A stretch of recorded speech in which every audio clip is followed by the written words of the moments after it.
Muy buenas, soy Marcos Vázquez y hoy entrevisto a la doctora Laura Bartolomé, con quien hablo de perder grasa, de obesidad y sobre todo de los fármacos famosos para adelgazar que están tan de moda.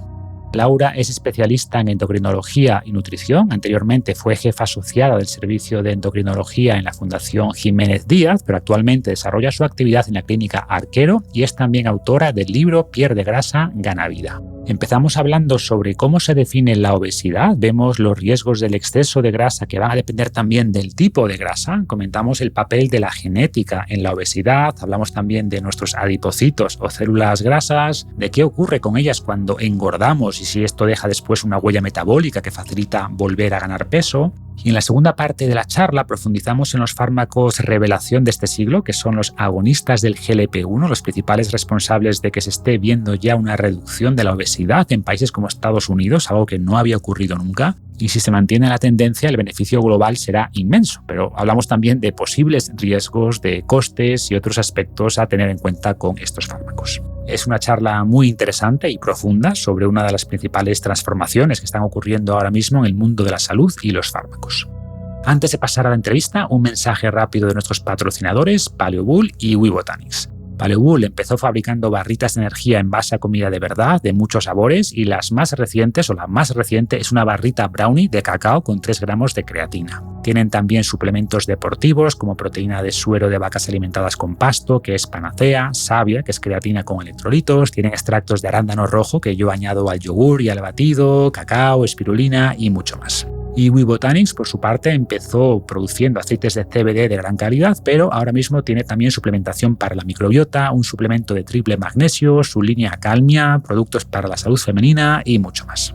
Podéis ver todos sus productos en paleobull.com y webotanics.com y con el código FR10 en mayúscula y con número FR10 tendréis un 10% de descuento en todas las compras. Y ahora sí, damos la bienvenida a Laura Bartolomé.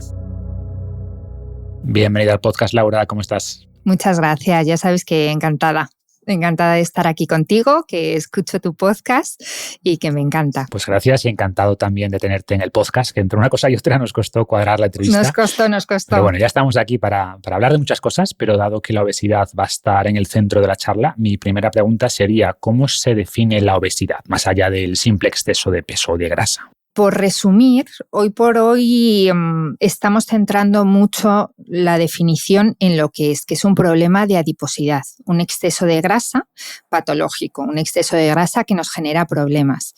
Por otro lado, se define como enfermedad, cosa que luego en la que podríamos profundizar, porque es verdad que hay veces que levanta ampollas, pero que bueno, nos permite dedicarle unos medios que si no sería imposible y como tal, la OMS nos dice que es una enfermedad que es multifactorial, que hay muchos factores que pueden influir, que yo creo que siempre es el mensaje que he intentado dar en el libro, porque no se puede simplificar y si hay algo que es complejo no se pueden ofrecer soluciones fáciles. Y bueno, y la definición también dice, aparte que es una enfermedad compleja, que es multifactorial y que tiende a recidivar. Entonces esa sería un poquito la definición oficial. De forma práctica y resumida, pues es un exceso de adiposidad disfuncional. Y ese calificador de disfuncional es importante, ¿no? Porque 2 personas pueden tener la misma grasa total, pero que una sufra problemas y la otra no, en función de la ubicación de la grasa y de su actividad metabólica, ¿no? Eso es. Y en ese sentido, ¿qué tipos de grasa existen y cuál sería más problemática o más disfuncional? Efectivamente, el adipocito es la célula de grasa. Estamos hechos, el ser humano en general, para almacenar nuestro exceso de energía en forma de grasa en el adipocito, principalmente subcutáneo. Pero hay veces, este adipocito tiene 2 formas de adaptarse cuando tenemos demasiada energía dentro, que es la hiperplasia y la hipertrofia, es decir, hacerse más grande y dividirse más.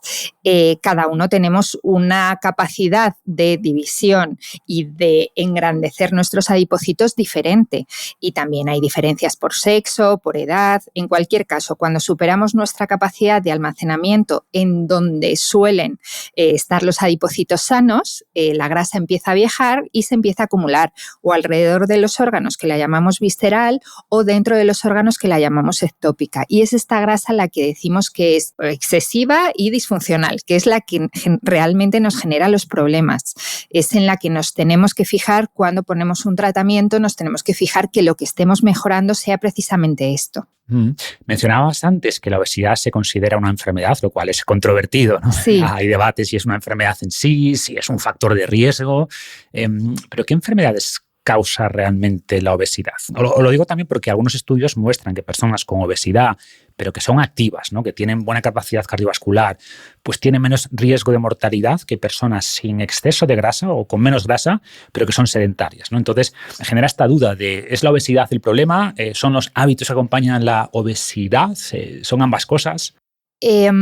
Los estudios que comentas realmente se hacen con índice de masa corporal, que yo creo que es el factor de confusión, y que cuando se ha estudiado realmente cuál es la explicación de que en pacientes hospitalizados, que entiendo que es lo que comentas, o pacientes enfermos, qué pacientes tienen peor pronóstico, tanto de la propia enfermedad como de mortalidad, se ha visto que un índice de masa corporal de sobrepeso o incluso de obesidad, que índice de masa corporal recordamos que es una relación entre el peso partido por la talla al cuadrado, es al final una relación entre tu peso y tu talla, no es más, pero no habla de la composición corporal. Entonces, en estos estudios que no entendíamos cómo, por un lado, la obesidad puede estar asociada a enfermedades y, por otro lado, cuando estás enfermo y hospitalizado, la mortalidad puede estar más asociada a un peso bajo o poco músculo que a un peso más alto, pues cuando hemos desgranado esto hemos visto que efectivamente de lo que se trataba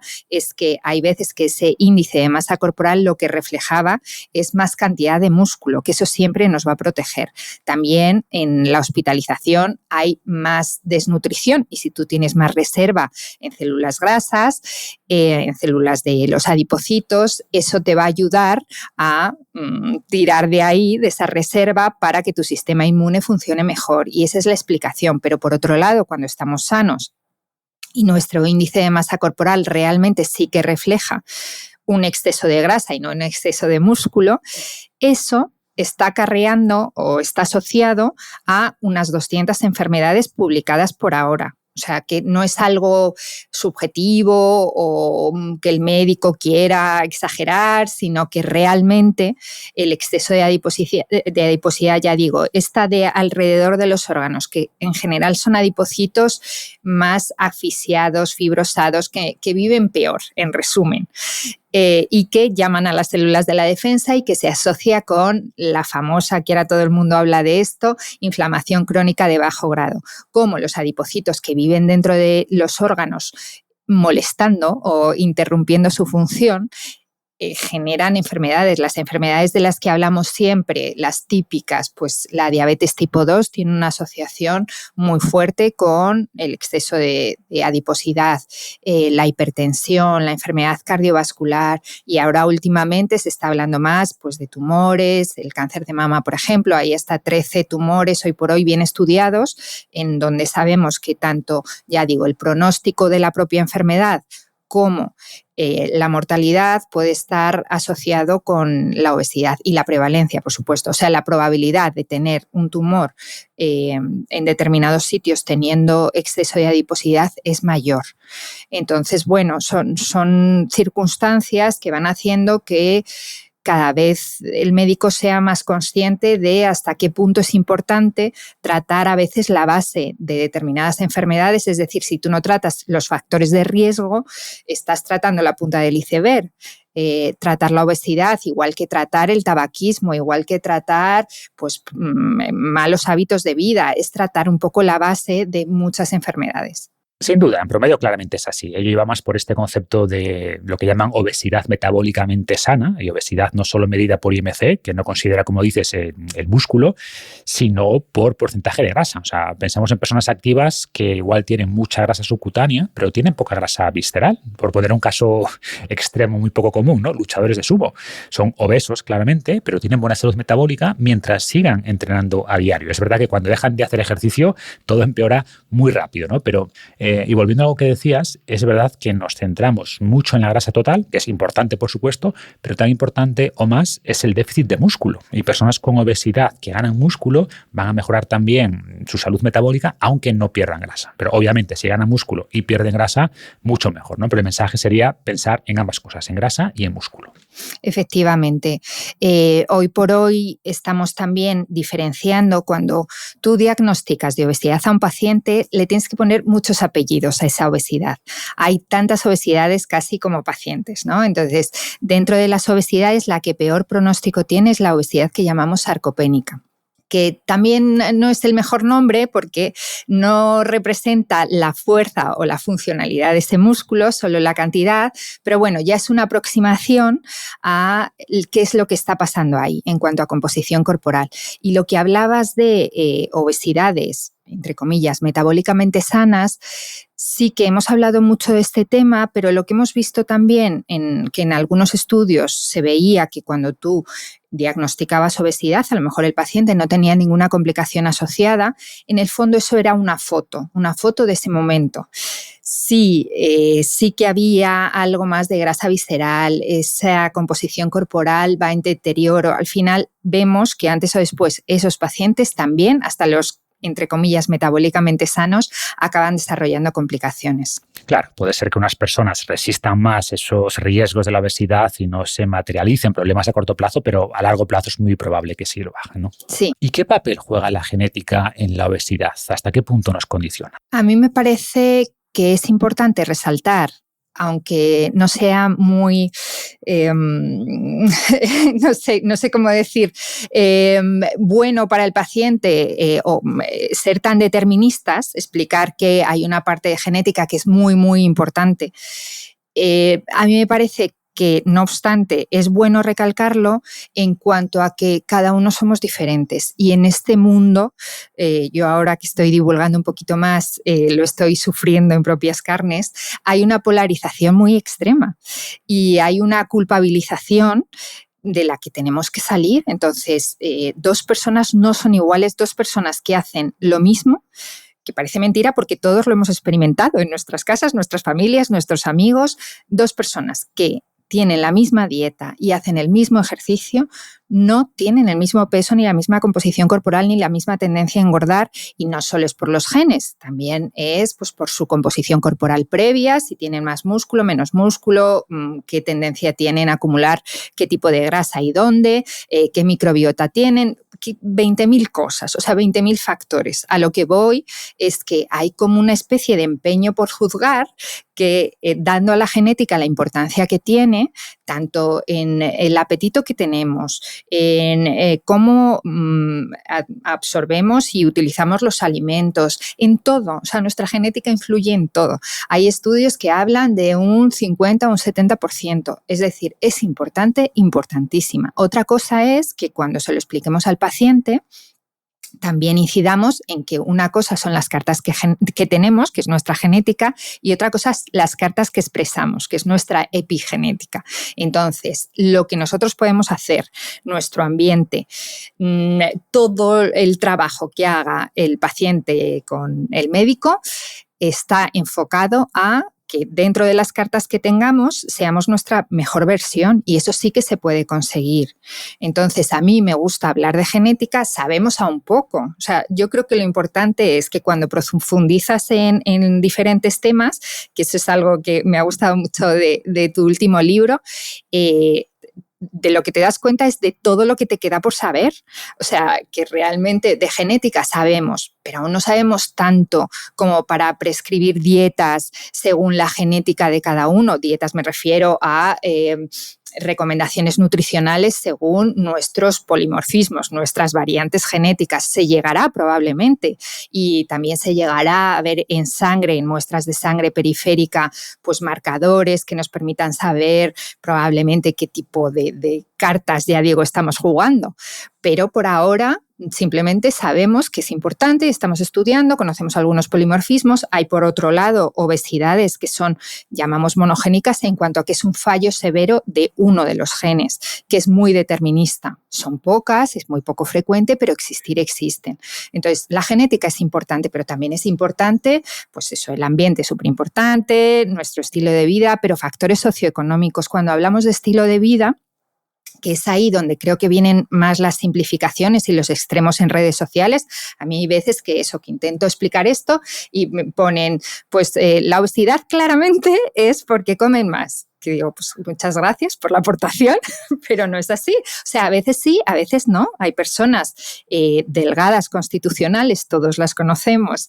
De hecho, en endocrinología no se habla mucho de esto, pero más o menos yo diría que a lo mejor un 5% de nuestros pacientes vienen porque no consiguen engordar, o sea, no consiguen aumentar de peso y tienen pesos muy bajos a pesar de las calorías que tomen, y esa gente tiene un gasto energético basal muy alto. Y por otro lado, hay pacientes con obesidad que comen más, que comen menos, que gastan muy poco, que han hecho 20.000 dietas y pues bueno, tienen muy poquito músculo, que su genética no acompaña. Entonces, mi principal idea con el tema de los genes es, por favor, no simplifiquemos, no ataquemos, que cada uno, o sea, que cada uno tenemos unas papeletas, y luego que dentro de los hábitos que influyen a nivel socioeconómico, tú no puedes decir que todo el mundo pueda sacar el mismo tiempo para hacer ejercicio o para comprar determinados alimentos más saludables. Hay gente que trabaja mañana, tarde y noche. Sí. No podemos estar hablando de, pues si hicieran las cosas perfectas no estarían. Pues oye, es que cada uno tiene sus posibilidades. Entonces es un poco lo que a mí me gusta ver en consulta, ver un poco las condiciones, los condicionantes del paciente, si tiene más factor genético, más factor hormonal, si toma tratamiento que le pueda predisponer, todo lo que está influyendo, y luego dentro de su ambiente dónde podemos influir, pero no todas las personas ni tenemos el mismo tiempo, ni las mismas posibilidades, ni las mismas capacidades. Es un poco, creo que es un poco importante, o sea, de las cosas más importantes a la hora de no estigmatizar, que es el otro gran problema que existe con la obesidad. Desde luego. Y después podemos hablar de eso, pero bueno, siguiendo con la genética, el contraargumento de algunos es que si la genética pesa tanto, ¿no? Hasta ese 50% que decías, ¿cómo es que hace 50, 60 años no había casi obesidad si los genes eran los mismos, ¿no? Uh-huh. La respuesta aquí es que tenemos que analizar siempre la combinación genes-entorno, o sea, esas diferencias genéticas en un entorno sin abundancia de comida y que nos obliga a movernos, pues no se materializan o se refleja simplemente unos kilos de más, pero un entorno como el actual, ¿no? Repleto de ultraprocesados y con menos demandas de movimiento, pues esas diferencias genéticas sí magnifican esas diferencias finales en la acumulación de grasa, ¿no? Sí. Pero a la vez, cuidado, no podemos usar la genética como excusa. O sea, no pensemos que si tengo el polimorfismo tal o cual, pues ya no hay nada que hacer. No es así, ¿vale? O sea, si haces las cosas bien, entre comillas, vas a mejorar, pero sin duda unas personas lo tienen más difícil que otras, por genética, por entorno, por lo que sea, ¿no? Bueno, pues hemos hablado de la obesidad a nivel más general, de grasa total, pero me gustaría pasar ahora de lo macro a lo micro, ¿no? Y que hablemos del adipocito, que lo mencionaste antes, que al final es la célula grasa donde almacenamos los triglicéridos. Y decías también que podemos acumular grasa por dos vías: hiperplasia, es decir, creando nuevos adipocitos, o por hipertrofia, aumentando el tamaño de los adipocitos. En general, primero se produce hipertrofia y después, en algunos casos, hiperplasia, ¿no? O sea, los adipocitos se llenan y en algún momento se pueden, entre comillas, dividir en dos, que no es exactamente así, pero para que se entienda, ¿no? Y parece también que estos adipocitos nuevos que se forman no se eliminan después, aunque adelgacemos, y que esto facilitaría la ganancia de peso posterior. Es así, por tanto, si hemos tenido sobrepeso, ¿tenemos ya cierta huella metabólica para siempre? Sí, desgraciadamente parece que es así. Realmente es casi mejor la hiperplasia, es decir, que los adipocitos se sepan dividir. Eso es menos, entre comillas, tóxico, inflamatorio para el organismo, frente a que un adipocito crezca y se asfixie. Entonces, dentro de que los adipocitos viscerales, vamos a decir, así simplificando, que no saben almacenar bien, crecen más de la cuenta, se asfixian más de la cuenta, y dentro de que cuando un adipocito conseguimos que suelte, que libere triglicéridos y se adelgace, ahí se queda, es un tejido que a su vez está aún más fibrosado que, por ejemplo, grasa subcutánea. Entonces, esto genera como una especie de tejido esponja. Ahí queda, están esos adipocitos adelgazados como más encapsulados, y en cuanto los pacientes vuelven a estar en contacto con un exceso calórico y tienen que volver a almacenar ese exceso de calorías dentro de su adipocito, se hincha más fácilmente, esa grasa vuelve otra vez a florecer, a aumentar de tamaño mucho más fácilmente que en pacientes que no tienen creados esos adipocitos. Es por eso que pues, a la hora de tratar la obesidad es súper importante tratarla desde muy pronto, desde el inicio. Luego ya si quieres hablamos de obesidad en la infancia, pero bueno, en una persona adulta es muy importante que esos adipocitos no se generen, que empecemos a tratarlo lo antes posible. Cuando uno empieza a tener cierta tendencia, que ve que su perímetro abdominal ya no es del todo saludable, que sabemos que en mujeres el límite sería 88 centímetros y en hombres 102, pues ahí ya está reflejando cierta grasa visceral. Entonces hay que intentar consultar antes. Luego también, a colación de lo que me preguntas, hay veces que el paciente me dice, pues si me hago una liposucción, me quitan adipocitos y mejora mi estado metabólico. Realmente lo que te están quitando, que yo no digo que se haga o no se haga, pero lo que te están quitando es grasa subcutánea. Entonces, eso no influiría realmente en el metabolismo, influye en la estética, y es verdad que los adipocitos que te quitan, quitados están. Eso sí los pierdes al menos, ¿no? Eso sí, es así, es un antes y un después, pero bueno, luego podríamos hablar de que el adipocito también produce sustancias, las adipoquinas, como la adiponectina, que mejora nuestro metabolismo, y justo la parte que te quitan de adiposidad quizás disminuye un poquito esa adiponectina. Entonces, bueno, que esto es un mundo complejo, que no es tan fácil de me quito aquí, me pongo allí y mi metabolismo mejora. Claro, el cuerpo es un sistema complejo con muchos procesos de regulación, de feedback continuo. Sí. Y has dicho varias cosas interesantes. Primero, que parece más saludable generar hiperplasia, ¿no? Que produciría menos inflamación. Y de nuevo, es muy genético que tengas más o menos capacidad de hacerlo, ¿no? Sí. Y tenemos que ver la grasa no solo como reserva energética, que es la visión clásica, sino como un órgano endocrino que produce multitud de compuestos que, si es una grasa, entre comillas, saludable, nos pueden ayudar, como la adiponectina, pero si es una grasa disfuncional, nos pueden dañar, como todas esas citoquinas proinflamatorias, Sí. ¿no? Y la paradoja sería que producir más hiperplasia es en parte bueno a nivel de salud, porque no produce tanta inflamación, ¿no? En el caso de la obesidad, pero si pierdes peso vas a tener más tendencia después a recuperar el peso perdido. Pero siempre estamos a tiempo, ¿eh? Exacto, que nadie se asuste, no es una condena, pero bueno, simplemente que va a costar un poquito más. Sí. Bueno, queda claro que la obesidad es un problema serio que favorece la aparición de otras muchas enfermedades, ¿no? Como explicabas, enfermedad cardiovascular, diabetes, cáncer incluso. Y hasta hace poco, pues había pocas soluciones no invasivas, que no fueran, pues eso, cirugías bariátricas, balón gástrico, que tienen riesgos importantes, pero desde hace unos años se están usando con bastante éxito, ahora nos contarás, los llamados agonistas del GLP-1, ¿no? El Ozempic, el Saxenda, el Mounjaro. Cuéntanos un poco más qué son a nivel general y luego profundizamos en aspectos particulares. A ver, es la primera rama de tratamiento que hemos conseguido que realmente sea eficaz y seguro. Esto no quiere decir que se puedan utilizar a la ligera. Sabemos que se están utilizando en ocasiones no del todo bien indicados, y eso ha generado pues, mucho ruido, mucha controversia, y lo entiendo.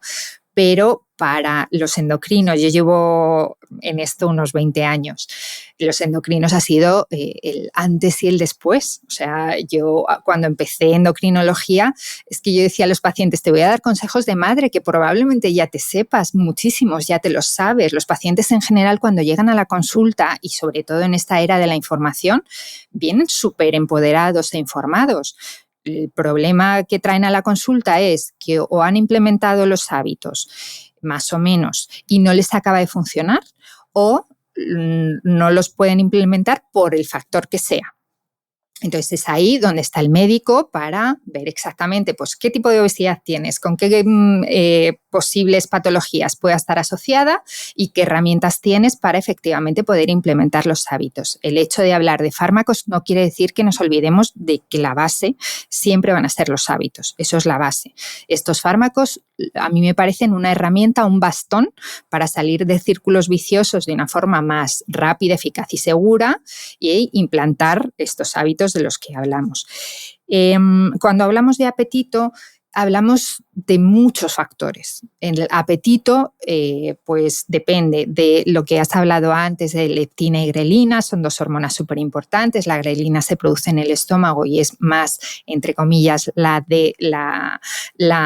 apetito, y la leptina la de la saciedad. Depende de dopamina, depende de glucagón, de insulina, sistema endocannabinoide, es decir, sistema de placer, depende de un montón de cosas. Yo se lo explico a los pacientes como si fuera un sol con muchos rayos. Dentro de esos rayos tenemos las incretinas, que son hormonas que cuando comemos se producen en el tubo digestivo. La vía que hemos visto que es más fácil de atacar o de contrarrestar es esta de las incretinas. Aún así, solo estamos tratando un rayo. El resto lo tendremos que trabajar o lo tendremos que explicar para saber que sigue afectando.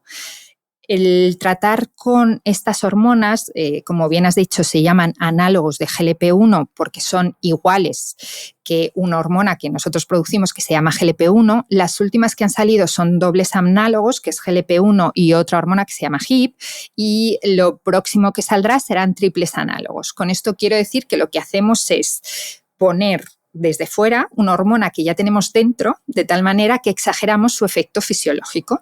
Estamos consiguiendo que algo que en el organismo se produce por picos, cada vez que comemos, los pacientes, a su vez, solo transmitir la complejidad, cada uno tenemos una sensibilidad diferente, unos receptores diferentes, una producción diferente, pero en resumidas cuentas lo que hacemos cuando lo administramos desde fuera es que en vez de ser a picos es como una meseta y sus niveles son más altos durante más tiempo. Entonces exageramos ese efecto fisiológico que tienen.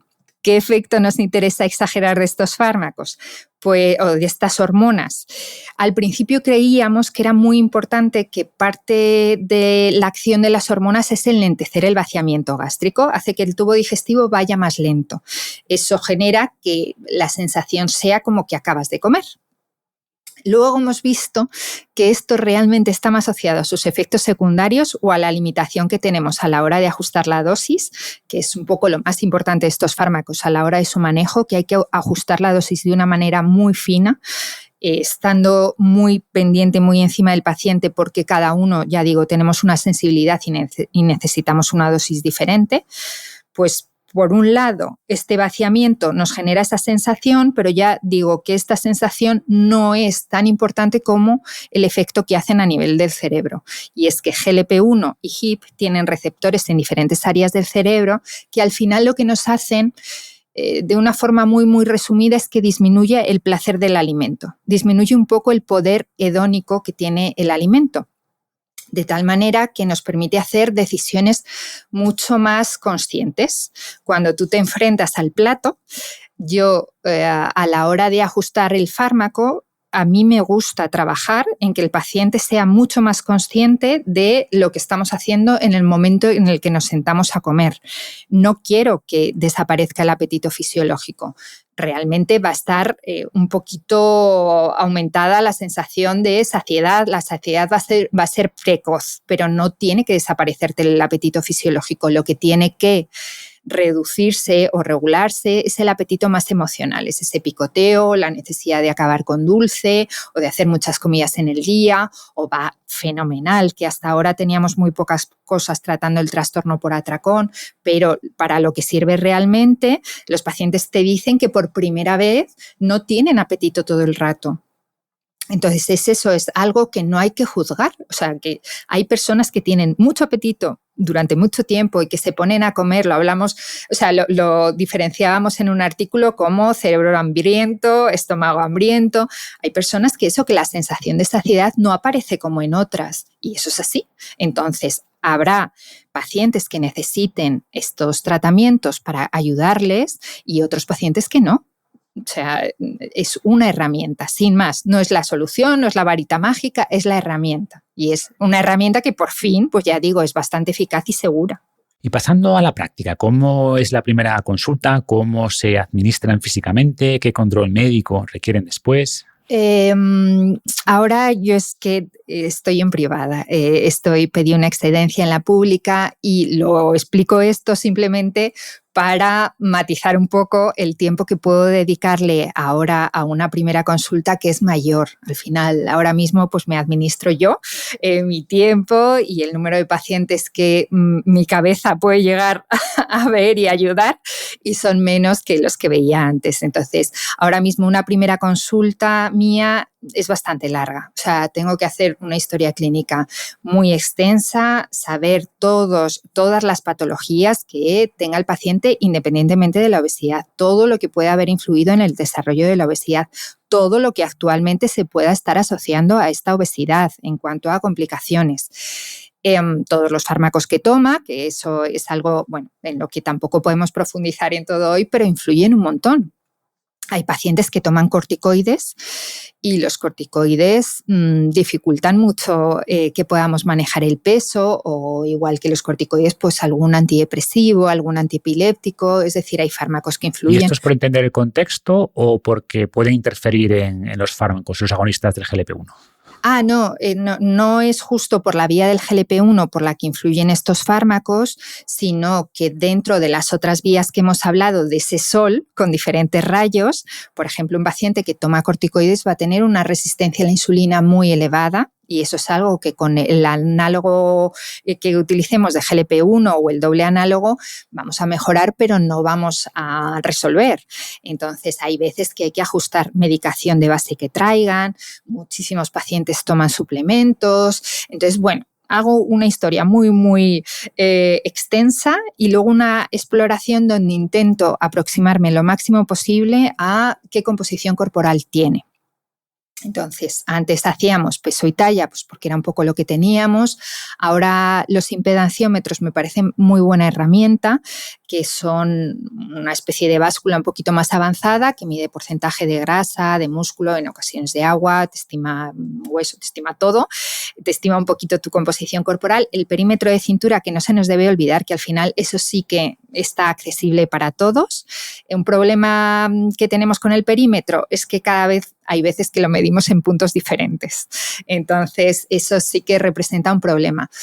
Para ser un poco más finos, pues ya digo, en esta consulta lo que intentamos hacer es ecografía a nivel abdominal para ver un poco el panículo que tenemos de grasa visceral, que es la que más nos preocupa.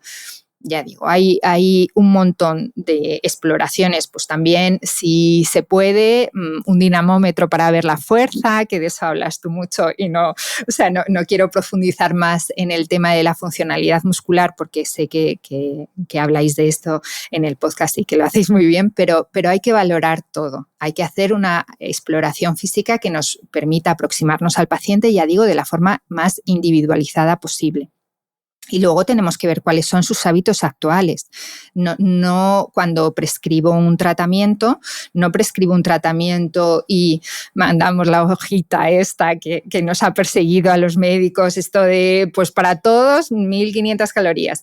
Ya las cosas no se hacen así, todos aprendemos de nuestros errores. El hecho de que ahora tengamos fármacos que son eficaces también ha hecho que el médico profundice más, pues porque cuando tenemos un tratamiento bueno para una enfermedad, también tenemos mucho más interés en poder tratarla porque sabemos que tenemos más herramientas. Entonces, se ha profundizado muchísimo por parte del médico en el estudio de patrones nutricionales, de ejercicio. Estamos todos haciéndonos todos los cursos que podemos, aunque no somos especialistas, y lo suyo es tener un equipo multidisciplinar y un nutricionista para que trabaje la parte de la dieta y un especialista o médico del deporte para que trabaje la parte del deporte. Entonces, el tema es que cuando yo prescribo un fármaco, tengo que ver qué hábitos tiene el paciente para saber cómo vamos a ir modificándolos hacia hábitos que sean sostenibles y saludables. No es cuestión de dar una dieta, sino de trabajar en su dieta en cuanto a cantidad, calidad y horario. Entonces, todo eso lo tengo que tener muy claro, y si veo que es un paciente que se pueda beneficiar de estos fármacos, pues le explico los que tenemos a nuestra disposición hoy por hoy en el mercado. No sé si se pueden decir marcas o no. Sí, de hecho yo iba por aquí, ¿no? En el sentido de cómo eliges uno u otro, la dosis para empezar, si se lo inyectas tú o se lo llevan para casa, pero bueno, empieza por los tipos que hay. A ver, el que teníamos clásicamente es el liraglutide, que es el Saxenda. No se popularizó tanto como el Ozempic porque fue más o menos en la época del Ozempic. El Ozempic frente al Saxenda, estamos hablando de marcas comerciales, Saxenda es liraglutide de principio activo y Ozempic es semaglutide. El semaglutide es semanal. Entonces, claro, no había color. Uno que era igual de eficaz o más en cuanto a seguridad y efectos secundarios tiene un perfil un poquito mejor y era semanal, pues hombre, ganó un poco por goleada al primero. El Ozempic, como nombre comercial Ozempic, nunca estuvo indicado para obesidad y es lo que generó un poco el revuelo y lo que hizo que estos fármacos, a la hora de hablar de ellos y de popularizarse, no recibieran la fama merecida, porque el Ozempic se empezó a agotar para pacientes diabéticos. Esto supuso y supone aún hoy en día un problema muy importante y estamos hablando de que éticamente no es correcto prescribir Ozempic si no tiene la indicación, y salió finalmente la marca de semaglutide para obesidad o sobrepeso, que es Wegovy.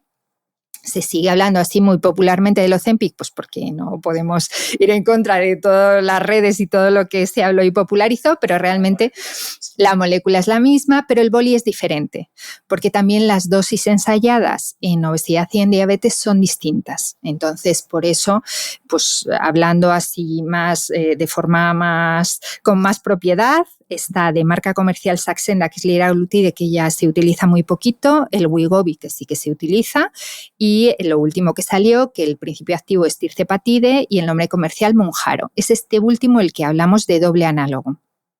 Los primeros, los análogos de GLP-1, sobre todo actúan en la parte esta que hemos hablado del apetito.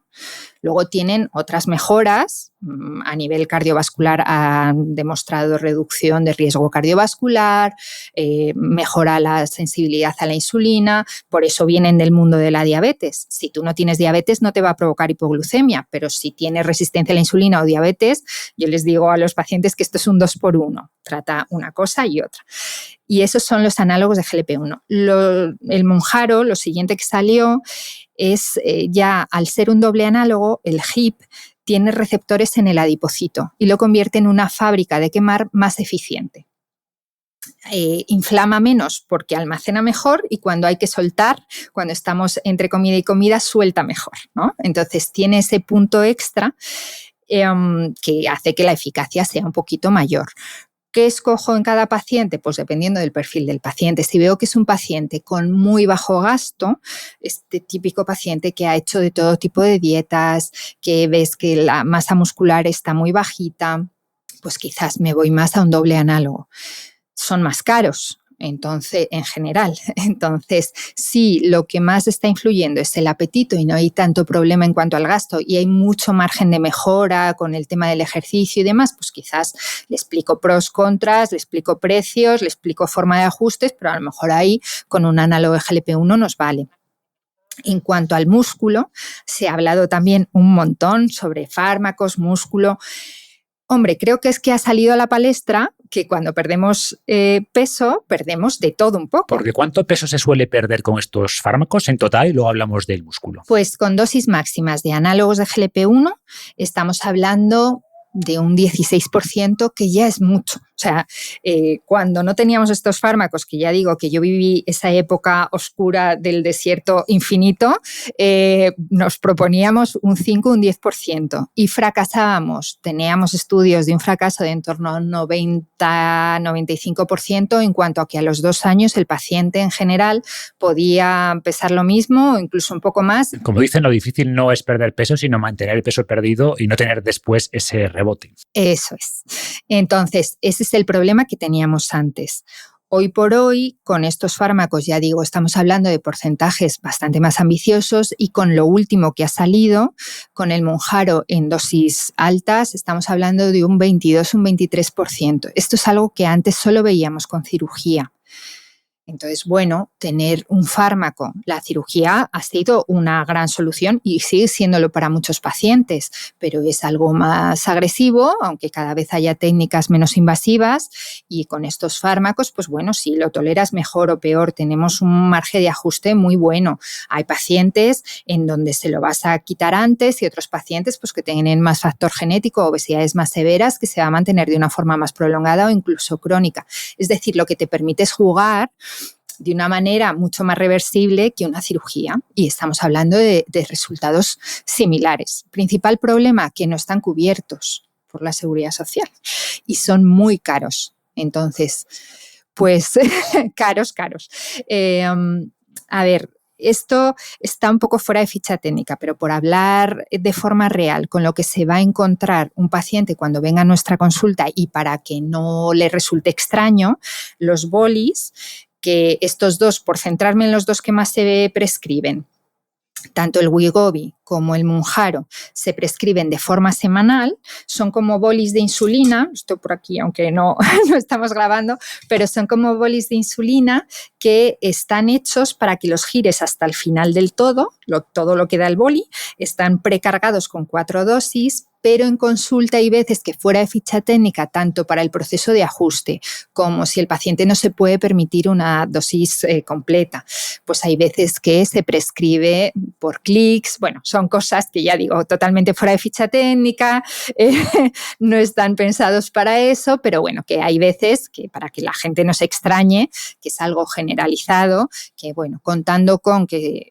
su caducidad es de 1 mes y que siempre que hacemos esto estamos prolongando un poquito más ese periodo seguro de utilización, pues hay veces que se hacen ajustes, ¿no? Tanto en esa semana que teóricamente te tienes que pinchar cada 7 días, hay veces que el médico te va a ajustar para pincharte un poquito antes, un poquito después, y luego en esa dosis de girar hasta el final del todo, también hay veces que el médico te va a ajustar, ¿vale? Siempre, ya digo, fuera de ficha técnica y explicando bien las cosas. Administración se la administra el propio paciente. Sé que esto al principio es un mundo, pero también tenemos que pensar, esto va a grasa, ¿no? Tejido subcutáneo. Cuando lo administramos son agujas que van a rosca, muy, muy fáciles. Yo siempre, le dejo al paciente el boli de muestra para que trastee mientras que yo hago el informe y demás. Es súper fácil de poner. Son agujas de 4 a 6 milímetros, más pequeñas que las que solíamos utilizar o que las que solemos utilizar en bolis de insulina. No duele, ¿no? Es que te tienes que mirar para ver que te has pinchado. O sea, casi prácticamente no se nota. Te pinches donde te pinches. O sea, hay unas áreas donde lo solemos indicar, que es más en abdomen, en la parte de atrás del brazo, en la parte superior y externa de la pierna, en la zona del muslo, donde tienes más grasa. Pero es que es muy difícil no atinar en grasa con de 4 a 6 milímetros, o sea, 5 milímetros o 6, es muy, muy difícil no pincharte bien.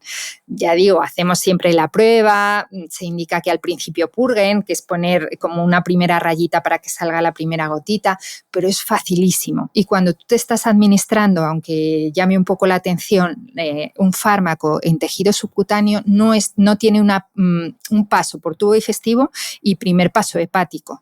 Y eso al final facilita que la hormona pase tal cual es a la circulación. Hoy por hoy se está trabajando mucho en vía oral y saldrá dentro de poco un análogo vía oral.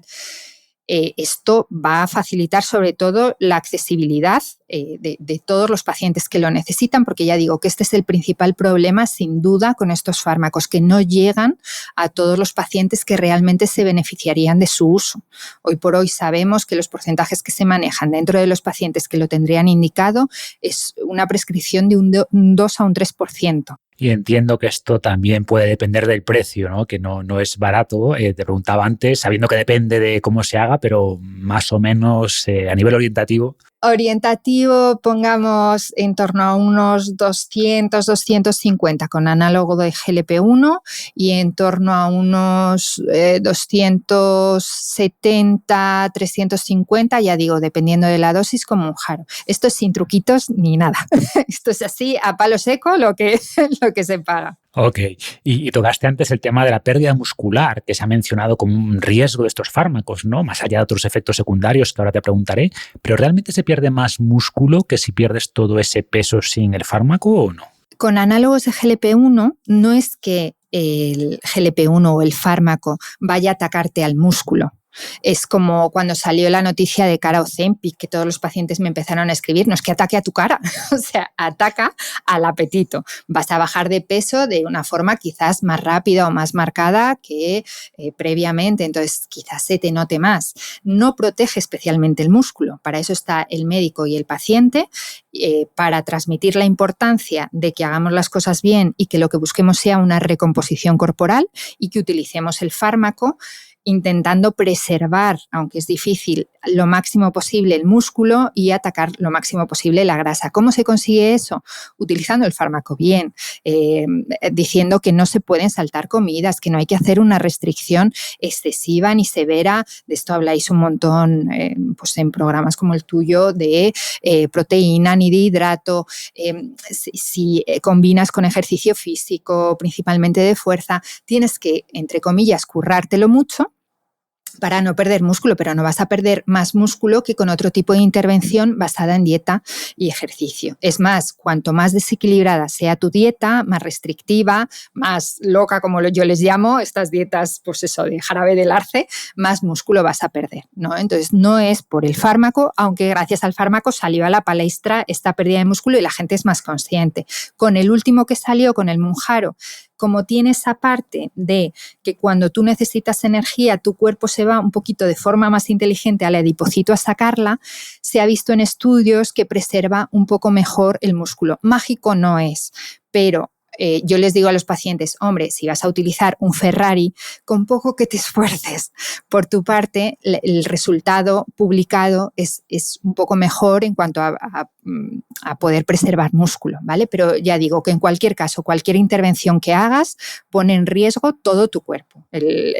Decíamos a los pacientes, el cuerpo, si no tiene energía, puede quemar los muebles, que sería el músculo, para mantener la casa en pie. Entonces, es en esto en lo que hay que trabajar y por eso es súper importante que el seguimiento y el ajuste se haga por parte de profesionales de un equipo. Ya digo, el médico es uno más, pero tienes que tener un equipo que respalde un buen manejo. Esto es una muy buena herramienta, bien usada suele ir muy bien, mal usada, fatal. Claro, estos fármacos pueden mejorarse y hacerse más selectivos de ciertos tejidos, pero al final no hay magia, ¿no? O sea, funcionan porque te hacen comer menos y como cualquier dieta que recorte mucho las calorías, si no entrenas fuerza ni consumes suficiente proteína, pues vas a perder mucho músculo y más o menos sería lo mismo que si pierdes ese peso gracias a estos fármacos o sin ellos, ¿no? Y por eso las recomendaciones son las mismas. Déficit calórico, por supuesto, pero también trabajo de fuerza, consumir suficiente proteína y en definitiva mejorar los hábitos, porque si simplemente tomas el fármaco, comes menos, pero no cambias nada más, el resultado a largo plazo no va a ser bueno. Y en este sentido, ¿qué nos dicen los estudios sobre lo que ocurre con el peso cuando se deja de tomar el fármaco? Hay estudios a medio y largo plazo, ¿vale? Con el Mounjaro un poco menos, porque salió en España, va a hacer ya el año, en verano hace el año que lo tenemos aquí, y en Estados Unidos 2 años y medio, una cosa así. Entonces, bueno, ahí el Mounjaro tiene menos a medio y largo plazo y los análogos de GLP-1 un poquito más. A ver, todo depende de cuánto trabajes con el paciente y de qué factores predisponentes tenía previamente.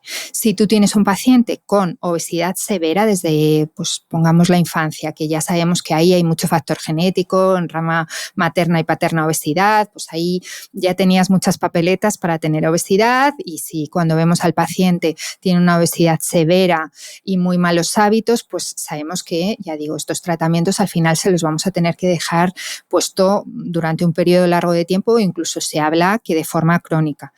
Yo muchas veces hago descansos terapéuticos pues durante periodos de tiempo, pero muchas veces pues en estos casos tenemos que volver. Otros casos donde la obesidad es más una condición que una enfermedad tan instaurada, donde ha sido algo muy contextual, muy de pues, cambio de ambiente, pacientes que se han ido a vivir a otro país, separaciones, oposiciones, que de repente han engordado 20 kilos después de un tratamiento con corticoides. Eso yo lo he vivido en propias carnes y hablo un poco de eso en el libro. Yo tuve de pequeña púrpura de Solingen-Henoch, que es una enfermedad muy rara que tratan con dosis altas de corticoides, y luego he tenido 2 episodios de ileitis y sé lo que es estar Cushing. Y durante el tiempo que estás con dosis muy altas de corticoides, pues tienes una obesidad abdominal y facial, y luego volver a la normalidad cuesta. Entonces, pues en esas circunstancias es más una condición, un círculo vicioso en el que te has metido, donde este bastón, que es el fármaco, te saca del círculo vicioso. Un trastorno por atracón de poco tiempo de evolución es sacarte de ahí. Entonces, se usa durante un periodo de tiempo, y si en ese periodo de tiempo estás trabajando mucho en comida consciente, el ejercicio, el descanso, la gestión del estrés, todo lo que es la base, que son los hábitos, mi experiencia suspendiendo es muy buena. ¿Qué es lo que nos dicen los estudios? Los estudios no contemplan este trabajo que es muy individualizado o esta diferenciación de tipo de paciente que tienes enfrente. En los estudios hay un grupo de pacientes que pueden ser más genéticos, menos genéticos, más severo, menos severo, desde sobrepesos grado 2 hasta obesidades extremas. Entonces, con ese conglomerado de gente y sin saber cómo se ha trabajado con ellos, sabemos que cuando se suspende el fármaco, hablo del último estudio, por ejemplo, del Mounjaro, suspendes el fármaco a los 8 meses y ahí había una pérdida de peso media de un 20%, si no recuerdo mal, y se volvía a mirar qué es lo que había pasado con estos pacientes sin volverlos a ver, sin saber qué es de su vida, al año en pacientes que seguían con el fármaco versus pacientes que habían dejado el fármaco.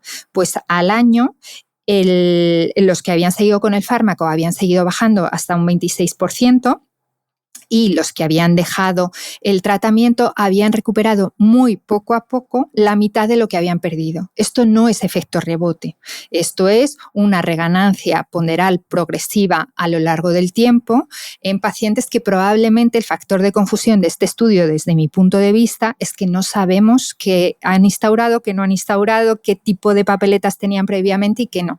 Entonces, no se puede hablar hoy por hoy de efecto rebote. De hecho, los pacientes, cuando les quitas el fármaco, que hay diferentes formas de quitarlo, que eso ya pues lo podríamos explicar más adelante, pero el caso es que cuando se lo quitas mantienen muy buena inercia.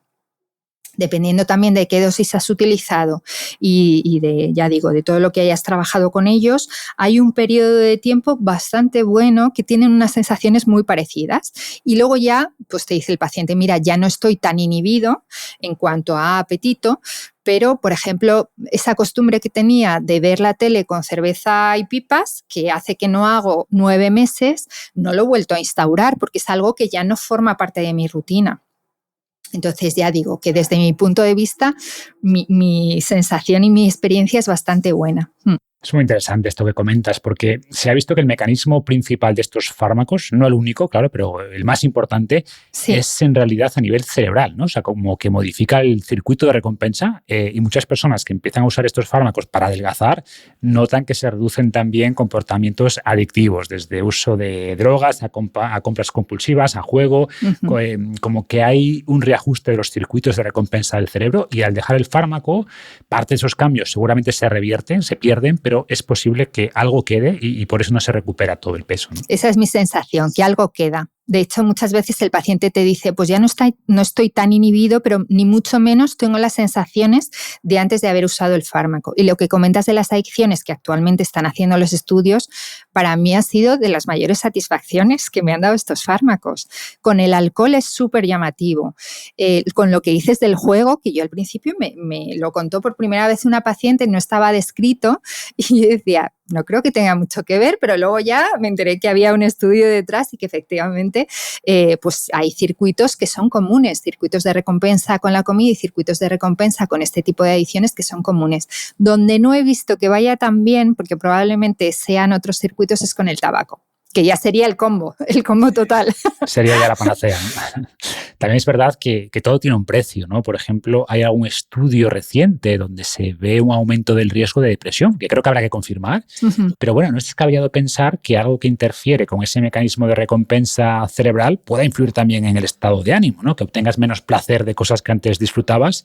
Insisto, habrá que ver más estudios, pero bueno, no es descartable que haya más efectos secundarios. O siguiendo con esto, ¿qué efectos secundarios se han demostrado o reportado y cómo de frecuentes son? A ver, por empezar con el que has comentado de alteración del estado de ánimo, con los análogos de GLP-1, que sonó mucho, que se habló mucho, hubo una alerta por 3 casos, que no se sabía si era causalidad o no, o correlación.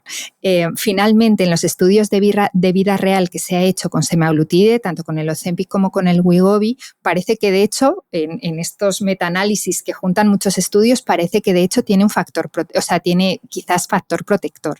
Con el Mounjaro no está descrito, con la última molécula, con tirzepatide, también lleva menos en el mercado, Pero lo que vemos en la consulta, desde mi punto de vista de experiencia médica, es que con los análogos de GLP-1 quizás el paciente, si no le ajustas muy bien o si baja mucho la cantidad de ingesta o si tiene algún tipo de déficit nutricional, ahí, en este caso los suplementos vitamínicos a veces son interesantes, puede tener como cierta apatía o cansancio, que ya digo, tienes que manejar bien, tienes que saber por qué puede ser y tienes que solucionarlo. Con el siguiente escalón, con el Mounjaro, no se ve tanto esta apatía. La verdad es que, al contrario, es como que la sensación es de empoderamiento, pero es súper importante lo que dices de que tú pierdes un foco de vía de placer. Por eso es súper importante trabajar en todas las esferas del paciente, y si es un paciente un poquito más complejo, pues que tenga instaurado la dopamina que le proporciona la comida como un mecanismo de placer o de hedónico, de control de problemas o de sensación de sufrimiento súper instaurado, tienes que trabajar en que esa vía ya no la vas a tener y tienes que encontrar otra vía. ¿Por qué? Pues tengo paciente, solo una, pero me traumaticé un poco, que no trabajé suficiente en esa vía y dejó de tener atracones, pero empezó a fumar. Entonces, claro, tenemos que preguntar siempre o explicar, oye, esta costumbre de un día malo en el trabajo, pues me lo compenso así, no la vas a tener. Tenemos que ver qué forma hay de compensación. Entonces, ¿qué sería el combo ideal? Nuevamente, pues el ejercicio.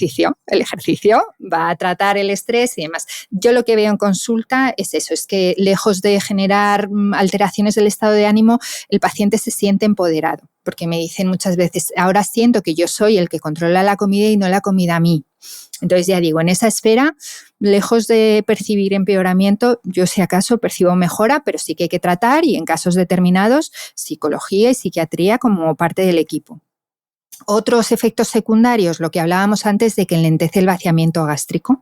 Entonces, si tú no cuidas mucho el poner la dosis de una forma muy lenta, muy progresiva, empezando por dosis bajas, si quieres todo y lo quieres ya, te va a ir mal. Porque esto, al enlentecer el vaciamiento gástrico, puedes tener, si ya tenías de base reflujo, te puede empeorar. Esto lo tenemos que imaginar como una tubería que se mueve de forma más lenta. Es más fácil el estreñimiento. Y en otros casos, en pacientes que tienen cierta disbiosis, es decir, una microbiota no del todo saludable o un sobrecrecimiento, como el tubo digestivo va más lento, hay más tiempo de fermentación, por decirlo de alguna manera, y al revés te puede dar diarrea. Entonces, los efectos secundarios más limitantes y llamativos de estos fármacos son los del tubo digestivo. ¿Qué es lo que tenemos que hacer? Ya digo, ir muy, muy poco a poco. Es raro que no toleres ninguna dosis, porque en el fondo lo que estamos haciendo es darte una hormona que tú ya tienes.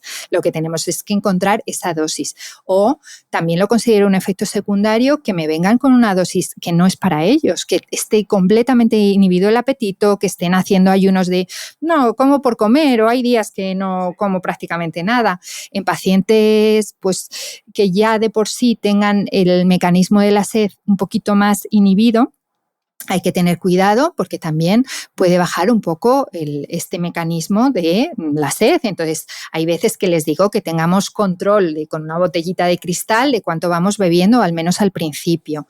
Eso es más en pacientes un poquito mayores.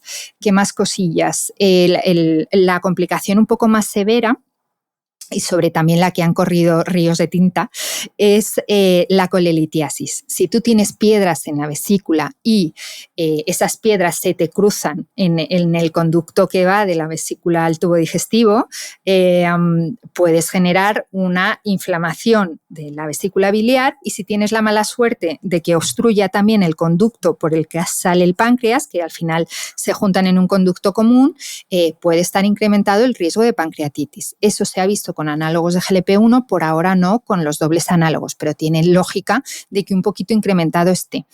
Este incremento es realmente muy, muy bajo. La colelitiasis es más frecuente, pero la pancreatitis es muy, muy, muy infrecuente, pero lo tienes que explicar. Es verdad que la pancreatitis también tiene más riesgo en anticonceptivos, hidroclorotiazida, o sea, un diurético que utilizamos mucho, estatinas que utilizamos mucho, determinados antibióticos y no lo solemos explicar y quizás la incidencia con estos fármacos sea mayor. Pero bueno, con esto es verdad que tú tienes que imaginarte que la vesícula también se contrae como el tubo digestivo. Entonces, el hecho de utilizar estos fármacos hace que tu vesícula vaya más lenta, es decir, que esa bilis pueda estar ahí más tiempo espesándose, y luego si bajas muchísimo el aporte de grasas o haces ayunos muy prolongados, también esto hace que esa bilis no se secrete, se espese y produzca más colelitiasis. Entonces, desde el punto de vista práctico, yo no se lo mando a pacientes que tienen piedras de repetición y que esas piedras le han generado inflamación, infección de la vesícula, que eso se le llama colecistitis. Quizás no sean los mejores pacientes, o sea, los pacientes más candidatos a esto. Y luego, los pacientes que no tienen este factor predisponente, les digo que nada de hacer ayunos muy prolongados ni bajar hasta el extremo las grasas, porque eso es al final un poco lo que te va a predisponer a esta complicación. Aún así, yo llevo cientos de pacientes y decir que por ahora no lo he visto. También suelo ver analíticas antes, si veo alteraciones del hígado hago ecografía, o sea que tengo mucho cuidado y lo explico, pero es verdad que es raro. Sí, cualquier fármaco puede tener efectos secundarios. También es verdad que son fármacos relativamente nuevos, o sea, no sabemos qué efectos podrían tener a 10, 20 años, pero bueno, por un lado simulan hormonas naturales, lo que nos da cierta tranquilidad, y por otro, lo que sí sabemos son los efectos a 10, 20 años de la obesidad, ¿no? Y son muy malos, y por eso con alta probabilidad son mucho peores que los posibles efectos secundarios de estos fármacos. Eso es. El problema podría venir de personas que los usan no para tratar la diabetes o la obesidad, sino para quitarse 4 o 5 kilitos ahora para el verano o para una boda, y en esos casos pues sí podría ocurrir que los riesgos sean mayores que los beneficios. Efectivamente. O sea, yo en cuanto a lo que decías de complicaciones de la obesidad, también dejar muy recalcado que la obesidad, por ejemplo, es un factor de riesgo súper importante para la colelitiasis. Entonces, si el paciente tiene piedras en la vesícula, luego no sabes si es por el fármaco o si por el hecho de tener obesidad también tenía papeletas o no. En cuanto a la utilización para 3 o 4 kilos y sin supervisión médica, pues ya digo que es una herramienta que bien utilizada en pacientes indicados y bien estudiados, a mí me parece que ha sido un avance médico muy importante, también por los resultados que estamos viendo en prevención de estos pacientes de eventos cardiovasculares, es decir, toda esa mejora que tienen en diferentes órganos, hasta en el riñón también hay mejora de disminución de filtrado de proteínas. Es un avance impresionante para estos pacientes. ¿Para qué pacientes no está indicado? Precisamente no lo hagan para quitarse 2 o 3 kilos sin seguimiento médico. Había como una frase muy de mi abuela, de si tú le das un cuchillo a un cocinero te hace probablemente un manjar, y si se lo das a un asesino ponte a correr, pues igual, o sea, es una herramienta que mal utilizada puede generar daños y puede hacer que, ya digo, que dentro de esta pérdida pierdas grasa, músculo y agua, como la dieta de la alcachofa o como la dieta de ya no sé cuántas han salido, del horóscopo del grupo sanguíneo. Entonces, todo mal hecho puede hacer que en el fondo te estés entorpeciendo tu futuro metabólico, porque puedes estar perdiendo grasa, pero también músculo, y cuando partes de esas cartas, por ejemplo, en la menopausia, te acuerdas de todas las dietas mal hechas que hiciste. Porque ahí, por ejemplo, vas a tener una subida de peso media, en general, no todo el mundo, pero se va a subir un poquito, y si tú tienes muy poco músculo y mucha grasa, lo vas a tener peor. Y eso es precisamente lo que consiguen las dietas mal planteadas a corto plazo, con o sin fármaco. Sí, por eso con o sin fármaco debes intentar aprender sobre conceptos básicos de nutrición y de entrenamiento y aplicarlos para que el cambio sea más sostenible y más saludable, Efectivamente. ¿no? Y última pregunta, Laura, ¿qué le dirías a esas personas, que quizás alguna nos está escuchando, que piensa que es trampa usar estos fármacos o que es la salida fácil? Bueno, diría que simplificar y juzgar no ayuda nada a esta patología o condición, dependiendo de qué paciente estemos hablando. No aporta nada a nadie. O sea, yo hay veces que leo los comentarios y alucino. O sea, digo, ¿qué te aporta a ti sentarte enfrente del ordenador y dedicarte a odiar?